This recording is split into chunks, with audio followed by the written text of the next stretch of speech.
Alright everyone, here it is.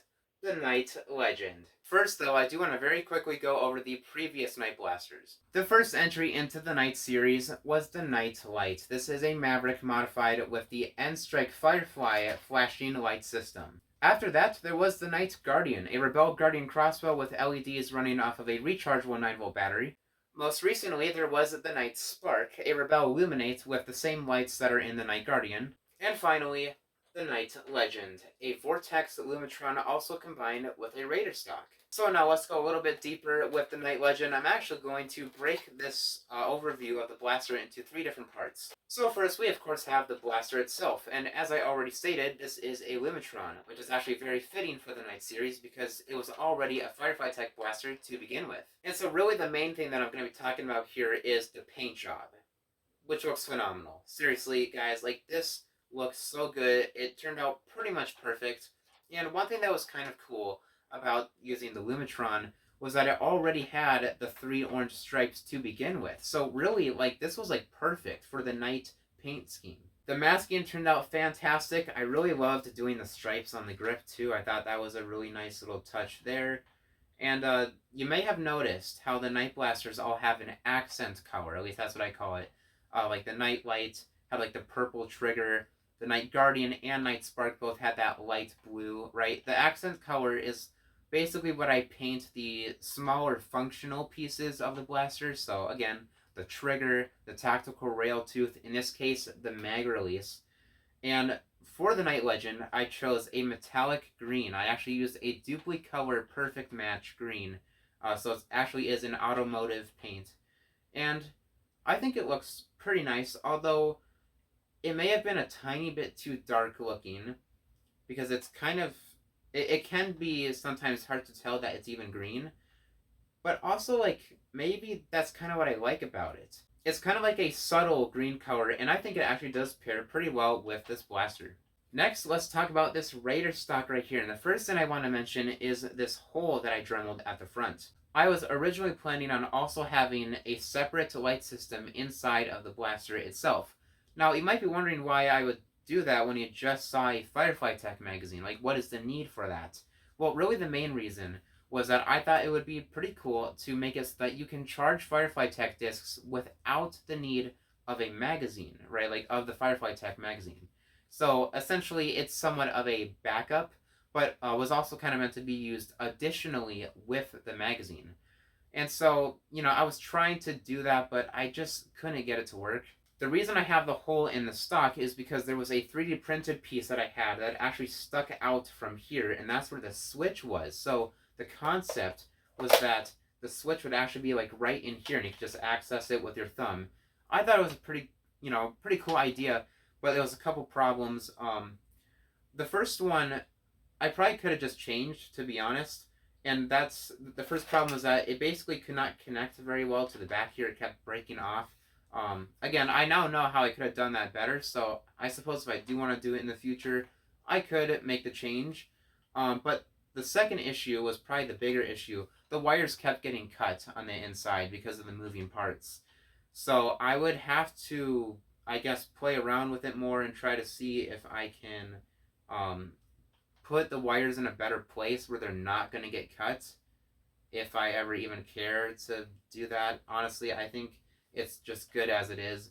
We do have the magazine, which I will talk about, so at least there's that. But yes, we have this Raider stock in the Nite color scheme, and probably the coolest part about it is the revealing stripes. This was actually kind of a last second idea that I had, but I went with it, and I'm so glad I did, because honestly, it needed that. Like that, I honestly, like, I can't even imagine it without the stripes. Like, this looks so good. And you want to know what makes the stripes even cooler? As I was starting to mask these, I thought of this, but I didn't like actually go through with it because I was like, yeah, we don't really need to do that, right? But it happened anyways. These stripes are perfect. Well, okay, I shouldn't say perfectly, but almost perfectly measured at the different intervals of the stock. Check it out, right? We have the 3 sets of stripes, and this is fully extended. Now let's go to the next interval. So right there, 2 sets of stripes. We go to the next one. 1 set of stripes, and then fully closed, none. Like, wow. it just happened. I didn't even try to do that. It just happened. And so overall, I am very proud of the stock, and it pairs really well with the Lumitron. I think that looks so cool. And finally, let's talk about this mag. This is actually not your average Vortex Firefly Tech magazine. It actually has an extra light on the inside and is running off of a rechargeable 9-volt battery. Of course, that extra light doesn't make a huge difference, but it does in fact make a difference. I noticed in the normal magazine, it's like the third disc from the bottom is like not really lit up, but it actually is like lit up in the this upgraded version right here. And so I didn't actually paint the main shell itself, but I did paint the battery cover, and I did that same green on the switch. I'm going to nickname this magazine the F2 magazine. So if you hear me say F2 mag, I'm referring to this specially modified Vortex Firefly Tech magazine. And so altogether now, I give you the NiteLegend. Also consider this last part to be a bit of a PSA, okay? If you want to mod the Lumitron, or this would also apply to the Praxis as well, one thing to note, so this muzzle is glued on, which sucks, right? Because you can't just screw it off and it's as easy as that, right? No, you have to melt the glue. And so the way I was told to do that was to submerge this in boiling water, which did work, actually. And I'd say, like, I guess it's an okay way of doing it, but something to note. I got some pretty serious plastic warpage. If you can actually see right here how it's, like, not level. Yeah, and it's not even just like a visual thing too. It kind of sucks to prime. You have to be rough with it. So, like, it's not like a nice smooth prime. You really have to.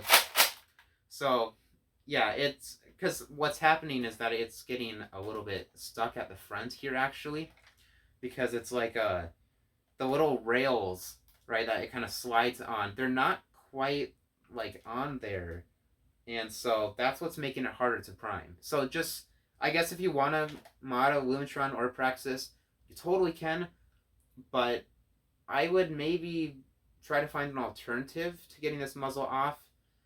I guess I'm not really sure, though, what you would do. Something that could maybe work, I don't know for sure, is a hair dryer, because I think that would also melt the glue underneath.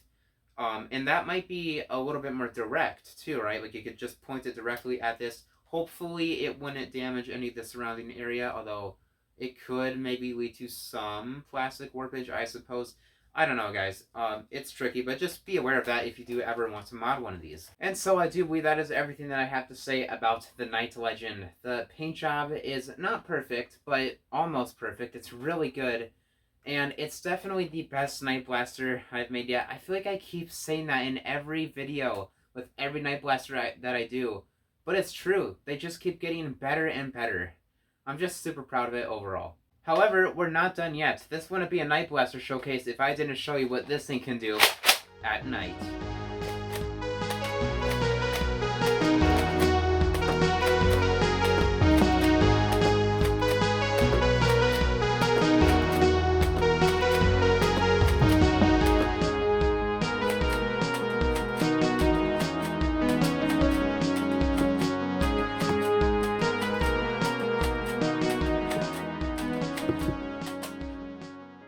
Well, I do believe that concludes the showcase of the NiteLegend. Once again, I'm just very happy with this blaster overall. Thank you very much for watching, and see you in the next one.